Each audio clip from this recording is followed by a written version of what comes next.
Hello, my friends. In the last week or so, I found a couple more of these star notes. Unfortunately, they're common ones, so they're not really anything great to talk about. Now, price of silver's went over $50. It's making it to where this stuff, like this, is beginning to cost a lot more than I'm comfortable paying for. This Barber quarter, you can't even tell what year it is.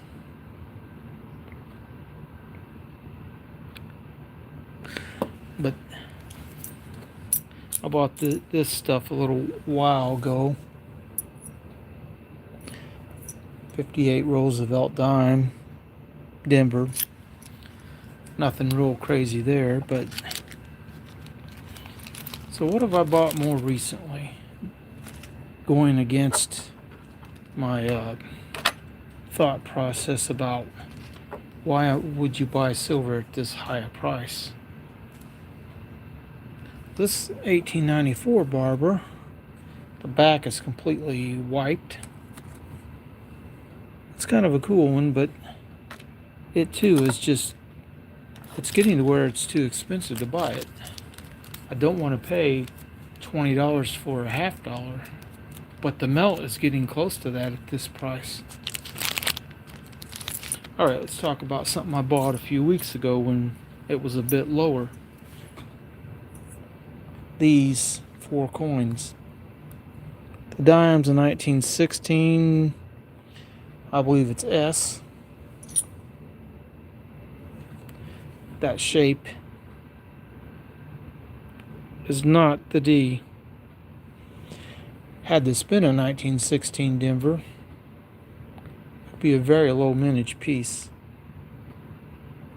It's clearly 1916, and if it was one this nice on both sides, the 16D would be very expensive. Now this quarter has been hammered and bent and all kinds of stuff done to it. It's 1936 Denver. But this, I thought this thing was real neat. Someone took their time, or this was in a washing machine or some other kind of spinning machine for a long time to do this. This weighs 12.4 grams, so it's still in pretty good, weight-wise for its silver content. But unfortunately, I wouldn't be able to buy it as cheap as I got it a few weeks ago. Now, someone's saying hi to me, and how are you? I'm doing good. Now, I decided to go ahead and buy a couple of what I thought were neat looking items. This 5 grams, 4/9 fine silver, 5 grams. But even at that, 5 grams is about a sixth of an ounce. And with $52 silver, and this being a real low mintage piece, you're not usually able to buy this kind of stuff anywhere close to melt. I got it for about $1.50 over. So that wasn't too bad if you ask me. And then this one, it's also a 5 gram one. NV, which I might mean Nevada coin. That's for Las Vegas, so that is in Nevada. Casino night. Little depiction of a casino in there, which is kind of neat. Alright. Let's move along and talk about a couple other things I bought. And with gold being as high as it is, why this kind of feels crazy too. First thing is, we'll look at this. This is the Statue of Liberty on this gold. It's very thin piece, and if you take it out of this, it'll probably crumble up. says 4th of July on it, and on the back it's 50 cents, 2025, 1/1000th of an ounce, 4/9 fine gold. That's why I said it's very thin, and if you take it out of this card, you were probably going to have a folded up little wad of gold and not this. This actually looks pretty cool. Now, I got this one for a few dollars over melt, which it's made by Monument Metals, I believe. It's got Egyptian theme stuff on it.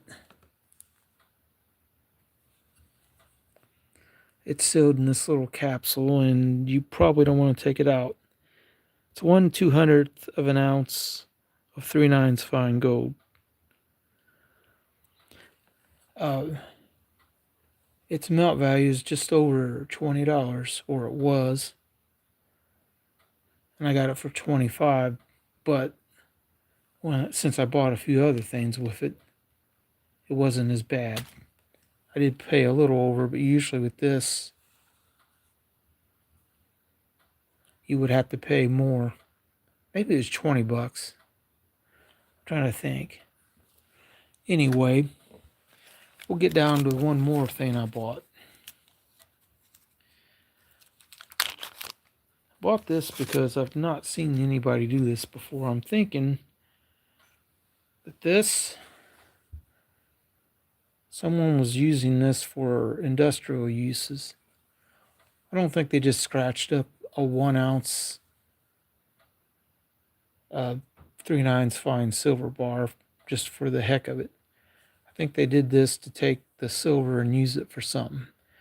It's about 2 pennyweight under its 1 ounce size, and there's 20 pennyweight in a troy ounce, so I've never seen a silver bar busted up like this, and I actually got it for about its melt value, not of 1 ounce, but of the amount of silver there is in it. But I do believe someone was cutting off parts of this silver to maybe to use in solder or something. I don't really know exactly what, but I do know it's been carved in quite a bit, and it gives it a distinct look. I kind of like it, even though it's not something you're likely to ever be able to sell for much, because it's just silver weight, unless silver would go up a lot.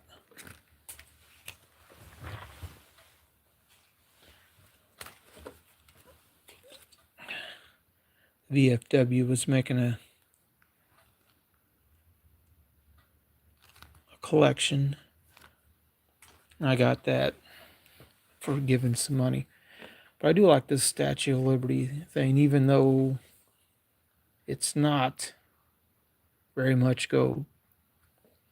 It tells you on the back of the card what it is. 50 cents gold, 3/9 fine, 1/1000th of a troy ounce. Its dimension and mintage and the number. And they limited this to 9,999 was the top number on it. Getting 0334 is pretty cool, actually. It means it's one of the earliest ones. Although that doesn't really matter too much. But the Monarch's metal thing I like it quite a bit. That's just kind of awesome looking. I think it goes this way. But if you take it out of this, you'll surely have a problem with this bending real easy, because it's 4/9 fine gold. Gold that's pure like that is very flexible, easy to bend, and this is very thin. So wait, I think it goes like this.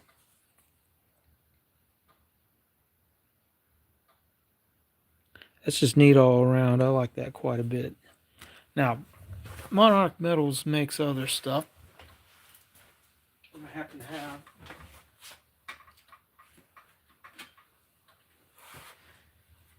piece here somewhere, if I can find it.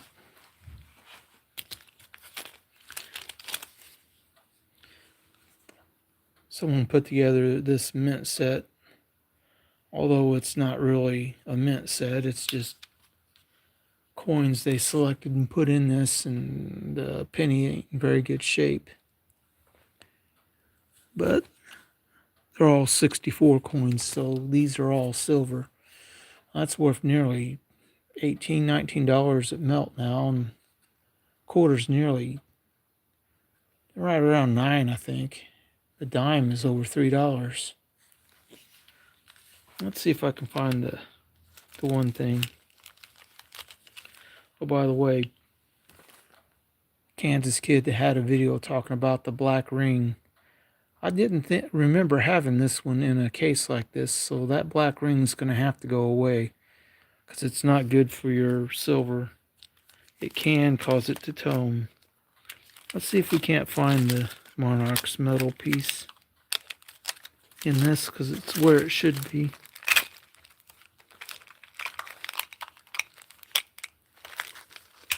Well, I thought it was here. It might not be in this.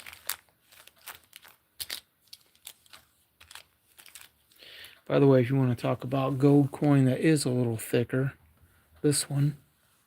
This is the actual US $1 coin from 1851. Looks like it's slightly off center struck, although I don't think that really matters on these. 1851, $1. It's pretty cool.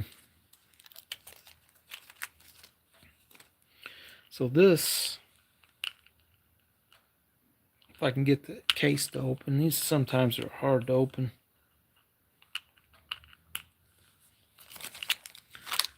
I'll have to do it later because it's not doing anything.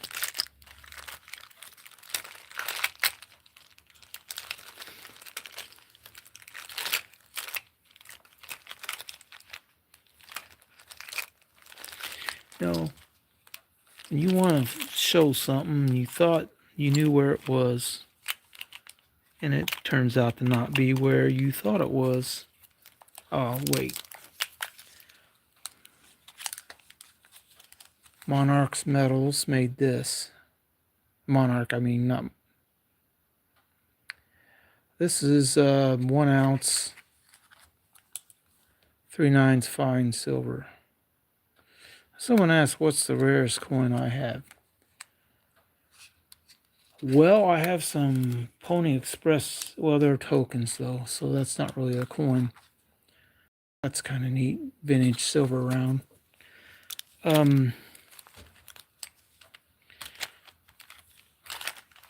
Probably one of the most rare coins I have, and it's not handy, is a 1915 Barber $half from Philadelphia. And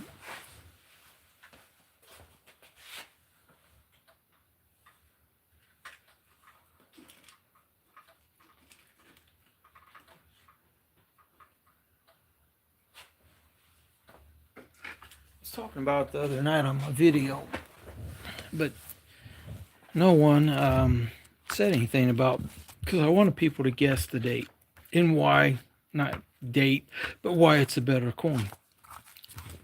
So we'll come and look in the red book real quick and I'll show you why. 1915, Philadelphia. Now what I want you to look at, right up here it says 1915, mintage, 138,000. So that's a really low mint number for a $half or any coin for that matter. So I also was able to get the 1913. It's not as low, it's 188,000. But out of all the Barber $half, those Philadelphia ones are really low for some reason. looking over the other list, most of the rest of them run 400,000 or 500,000 at the lowest range, so they're a lot lower. But the 1914 is really low. See, 1914 Philadelphia. The 380 means proofs, if I remember correctly. And 124,230. Even in good 4, which is what that first column is, it's over $100. I couldn't tell you how many survived, but they get kind of pricey, but Barber halves are not collected the way Morgans are and stuff, so they'll never be like that. Even though if you got a Morgan dollar 138,000 minted, which the 93S was 100, you look up the 93S Morgan dollar and you'll see the difference between having collectors and not really having collectors. So let's go look at the 1893S. For those who may not remember or may not know, 1893S, you see that was a auction in 2014. Mint State 65 fetched $646,000 because there's 100,000 minted, and even a low grade one, VF20. This is a few years old, this red book, but it's a really low number. The 1894 Philly is pretty low too, but not quite as collectible, because everybody who knows their Morgans knows the 93S is the low mint king, except for the 1895 proof, but which they only made 880 of, which you probably never see one of them in your life.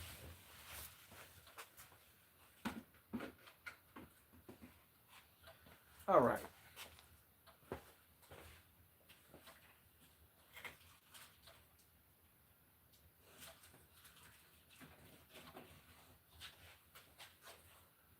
Let's talk about a couple other coins I bought recently.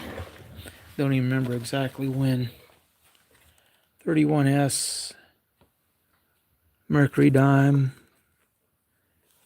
probably in fine condition, maybe. Not real expensive. But this Spanish 4 real coin, I really like it. There's a 4 and then the R.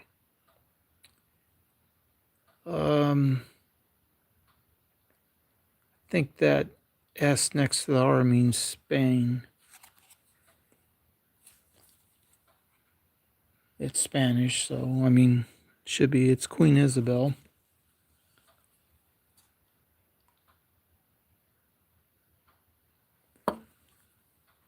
$18.52.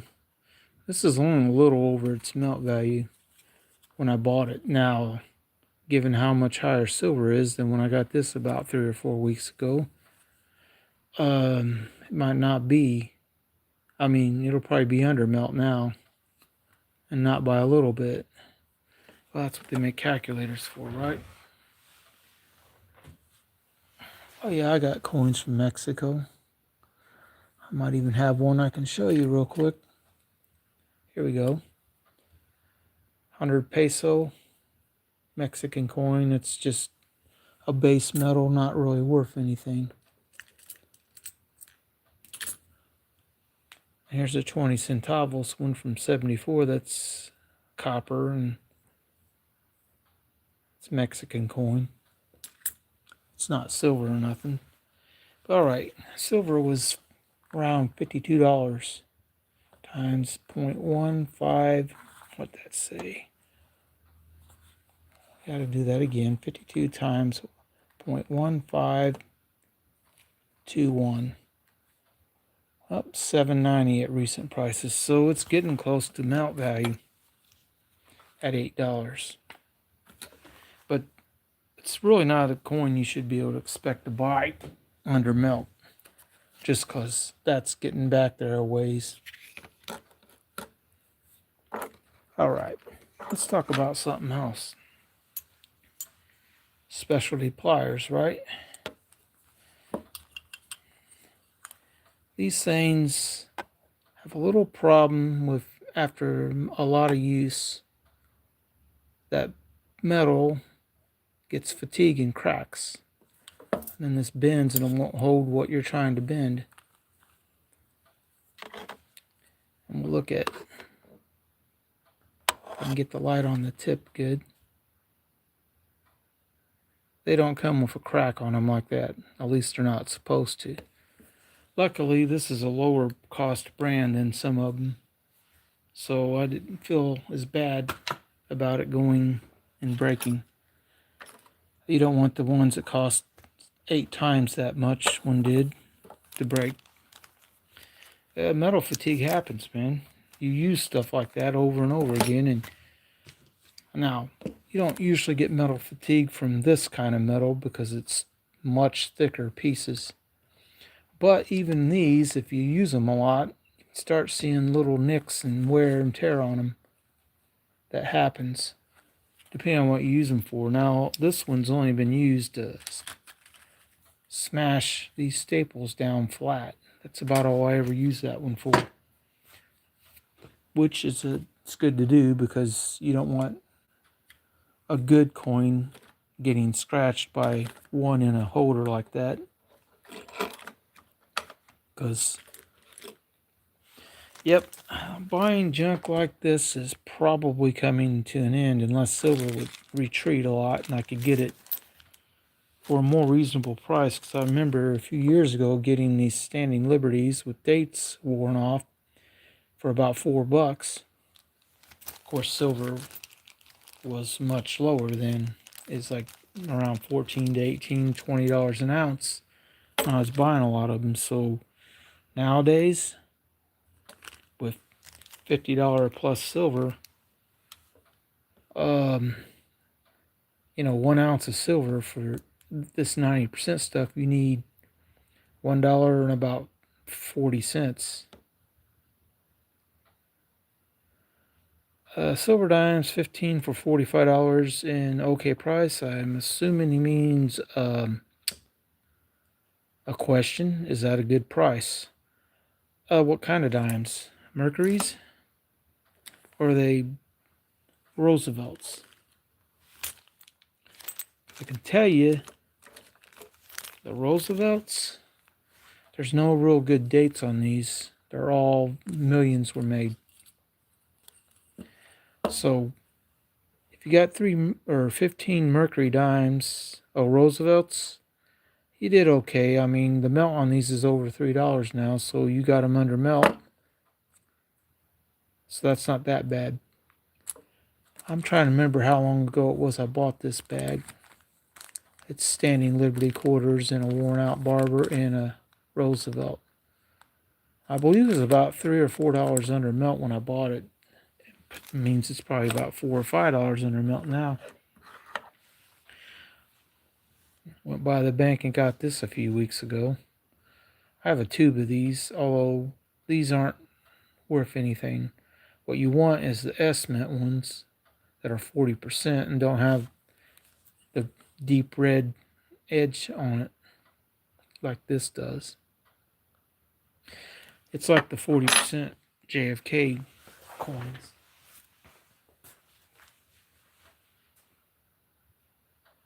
But in reality, that's about what I have for everyone tonight.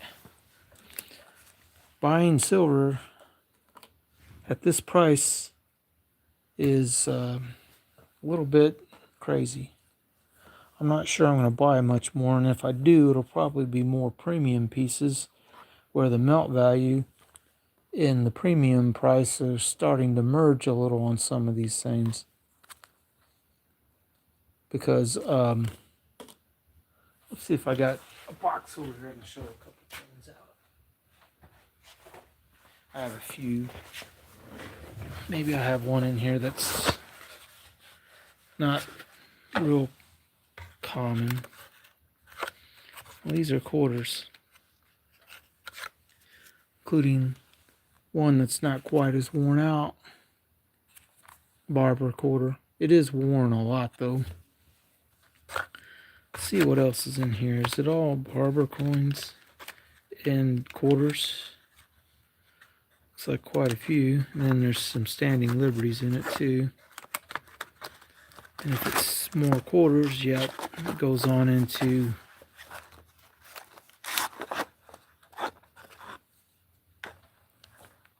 these. A Morgan dollar, give me a second. I can tell you what the melt is.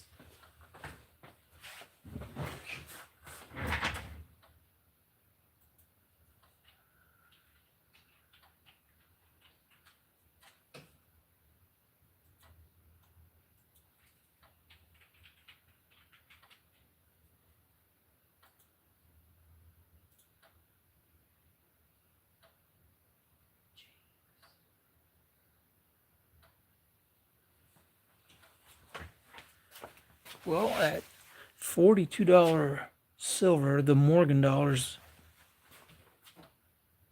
and peace dollars melt value is $40 and a quarter. So I know I've got several Morgan dollars that I've bought and peace dollars that I've bought in the 20s. You know, the price around $20, $25 and stuff.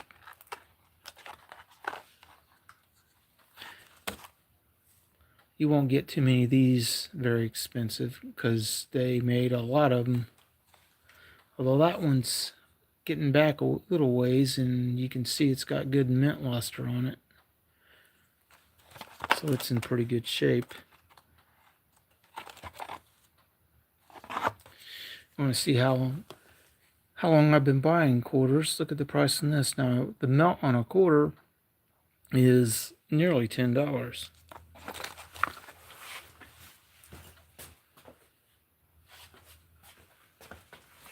It is $9.41. Well, I just bought this kind of stuff years ago when silver was lower. Let's see if I got one even cheaper. That one was $3.75. Well, almost $3.85. Also in pretty high condition. When I say smash the staples, I mean like this. Get it on and just flatten them all the way down to the card.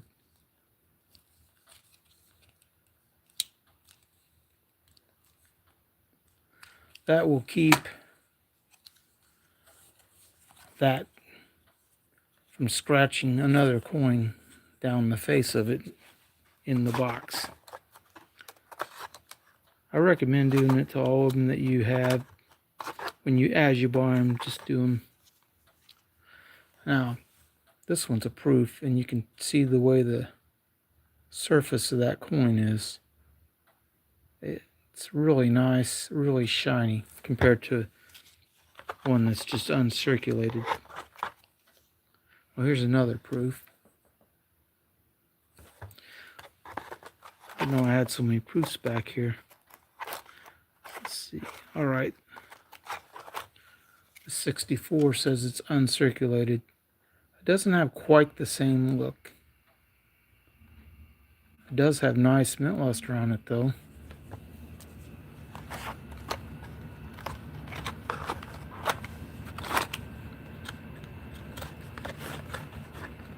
All right, let's talk about Barber quarters again. You see the O. It's Orleans Mint. They closed it in 1909 because Denver had opened, and I guess they decided they did not need Orleans anymore. That Denver, Philadelphia, and San Francisco would be enough. Now, the Orleans Mint, though, the building is still there. It's part of the Jazz Museum in New Orleans. You can go there and visit it.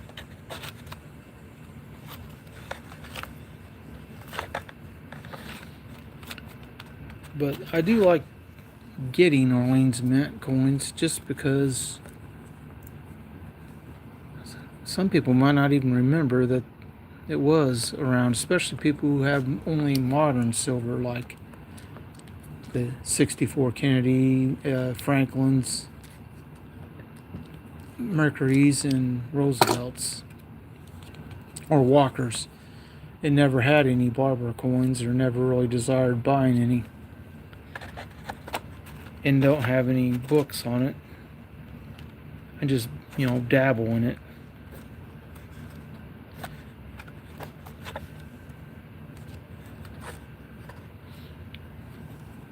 $1906 Orleans.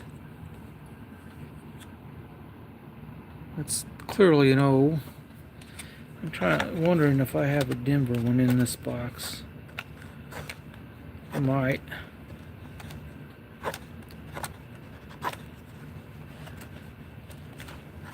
All right. 1911 Denver. You will see that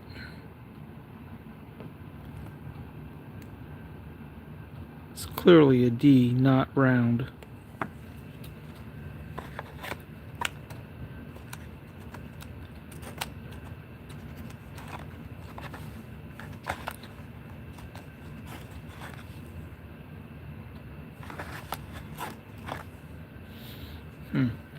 Let's see if anybody agrees that whoever wrote choice extra fine on this.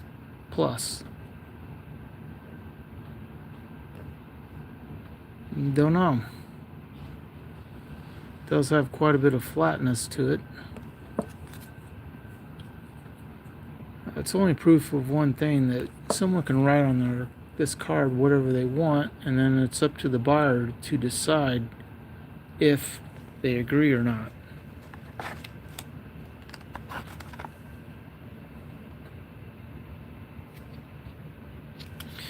Anyway, maybe we got something else to look at real quick.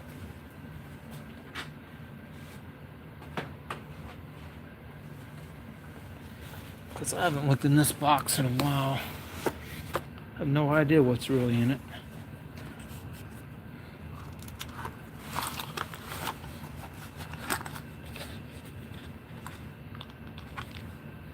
Well, that's fun. U.S. large cent.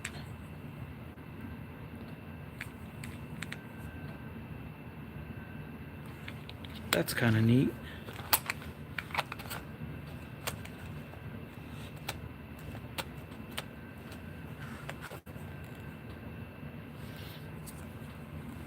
That goes back a ways. Cap bust dime. It's pretty worn out.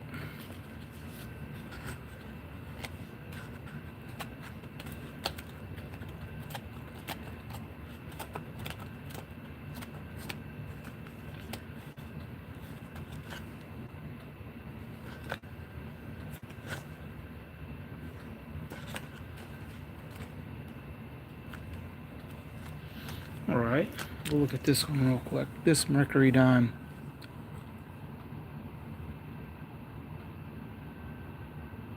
$1941 with toning.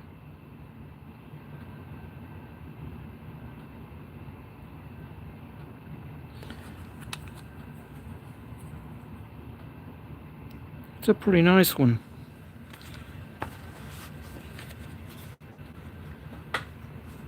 Key Buffalo nickels. There are a couple that are have a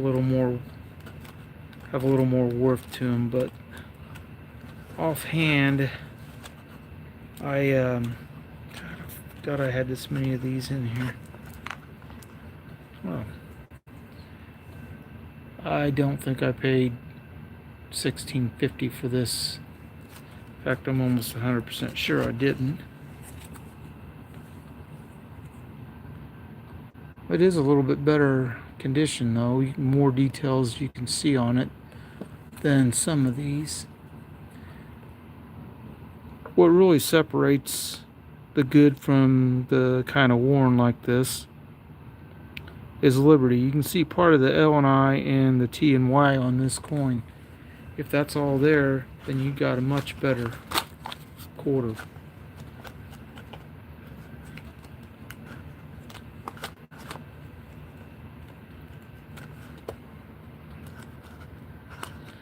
Oh, I forgot this. This is the first and only West Point quarter I found in my change. Oh wait, no, I bought this one. I found one though, and it was a 2019 as well, like this one is.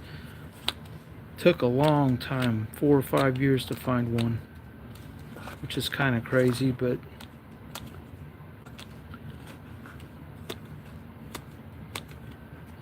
oh, I see what's in this.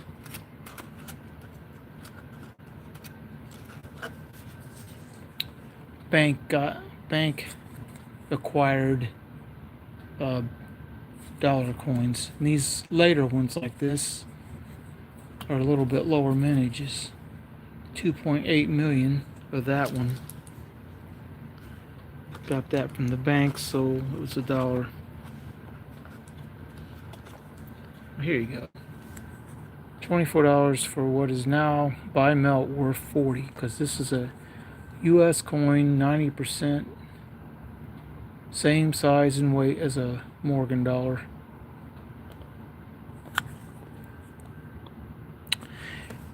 This is West Point, which that's what the W's for.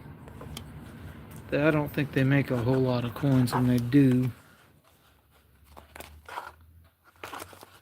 Let's see.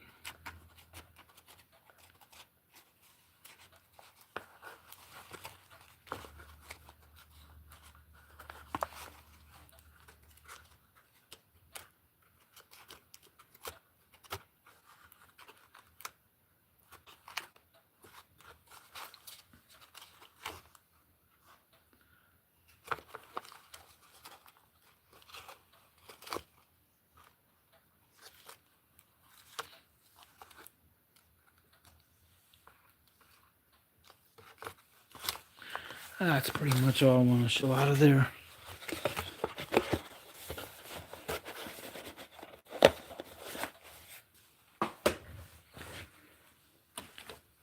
Look at this little gold coin, token, round, whatever you want to call it.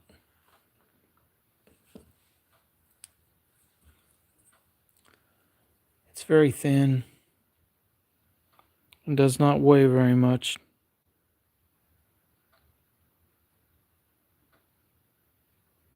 Trying to see if you can see at the angle if there's any thickness to it at all. Hardly.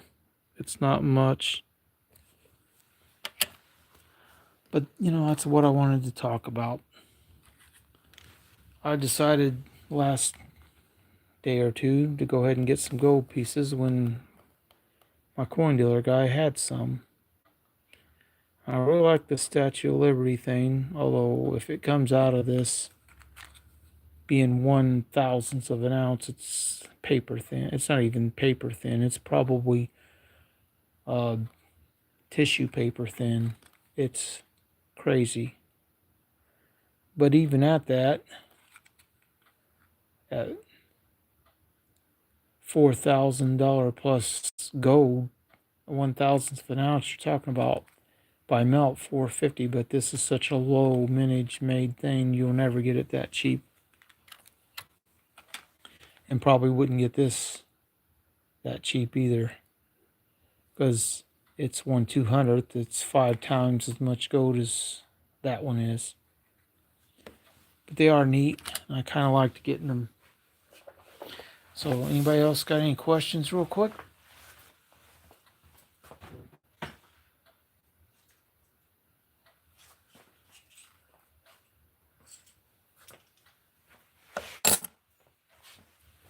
For the person who asked about Mexican coins, this is a pretty cool one. 2 years they made these, 47 and 48. This is the 48, which is the more common of the two. This is a pretty good sized piece. It's 30 grams of 90% silver. It's not quite an ounce. It's a little light of an ounce.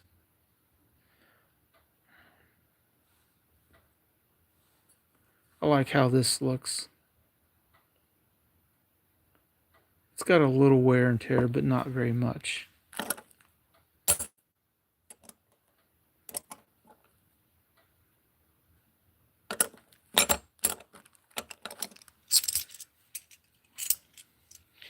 But at current silver prices, if you get one of these near melt, you're probably going to pay about $50 almost.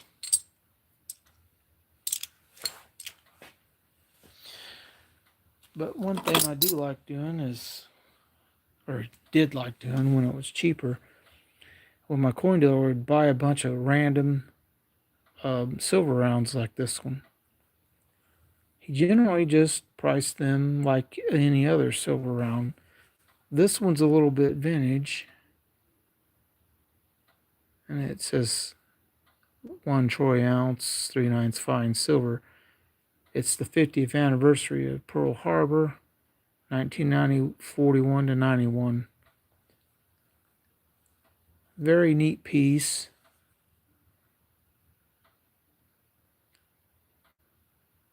Depicting the attack on Pearl Harbor, and everyone knows we went into World War II right after that. As well we should have.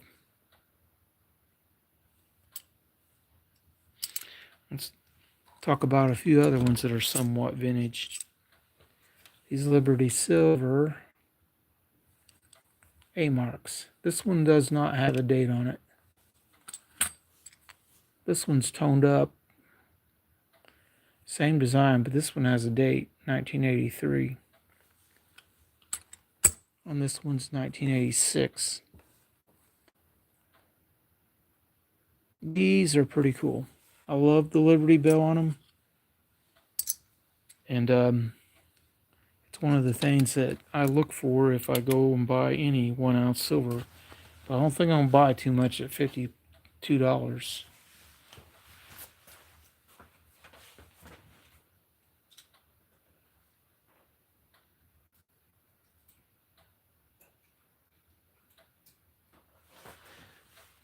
In a lot of ways, I think my days of buying junk silver is probably going to stop. I'm going to start only buying maybe foreign silver that's under melt and premium pieces that are better conditioned, older coins, that kind of thing. Because in reality, I do not need more of these dateless standing Liberty quarters. I have a ton of them. I don't even know how many it is. But when I was in 2022, when I was doing a treasure chest challenge, I bought a lot of these. A lot of them cost me about $4. And being that they're nearly $9 melt now, well, they're over $9 melt. If I can sell them near melt, I could make money. But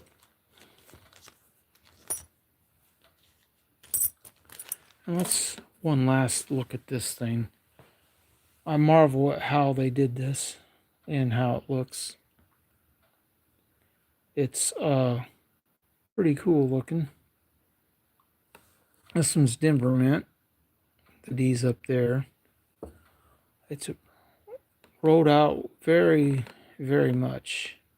Now I had another one that was worn like this, but not nearly as much. I might be able to find it.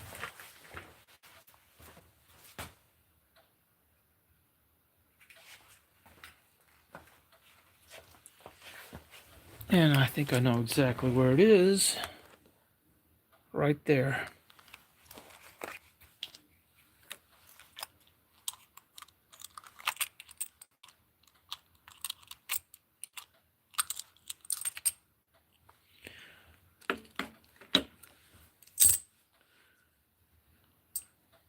There's a huge difference in the wear. This one, you can see the edge. This one's probably was done in a washing machine. Got caught round a bunch of times. Wore all the reading off of it, and started to round off the edge a little. But not like that one. You see how much the coin shrank. But by weight, this thing still weighs 12.4 grams. So it didn't lose any weight. So that's kind of neat. And you want to talk about something that did lose weight.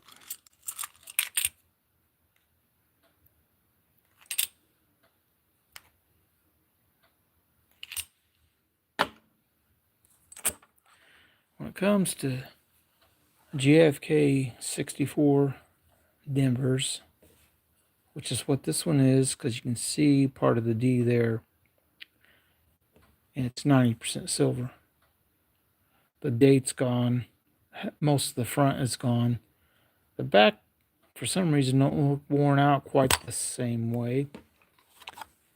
But I've never really seen one worn like this far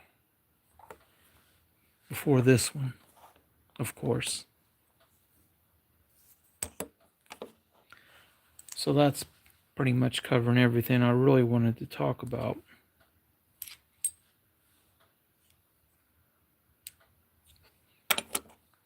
I did get this. Some of these were in the silver coin treasure chest challenge. This is 1902 Orleans. That's definitely no. And besides that point, Denver hadn't opened by 1902. They probably were just starting building the building. If you want to get technical about it, that's what I'm going to guess. They just started making the building plans and building it. Gotten the funding, whatever it is. There are walkers in this row too, but that is the last thing I feel like I really need to show for tonight. I hope that everyone has a good night. Don't know what's going to happen tomorrow. Got a few things planned. Don't know whether I'll be live or not. But when you buy specialty tools for work and they break, it's kind of a problem. Although I didn't buy this one. The place I work at did. But I wanted to show how the metal fatigue happened. You can see the slight bend in the other piece of metal, and then the crack. If I continued to force stuff and work this, it would probably break off.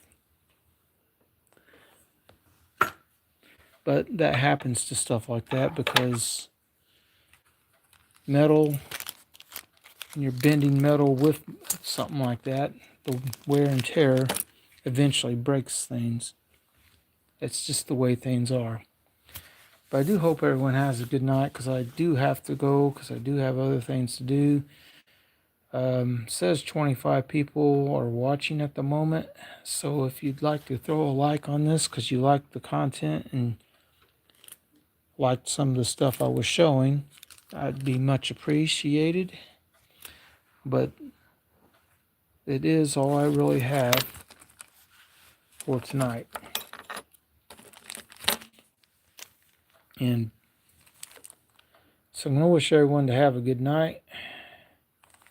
And we will see you again. And Bobby, I guess you just gave me the like.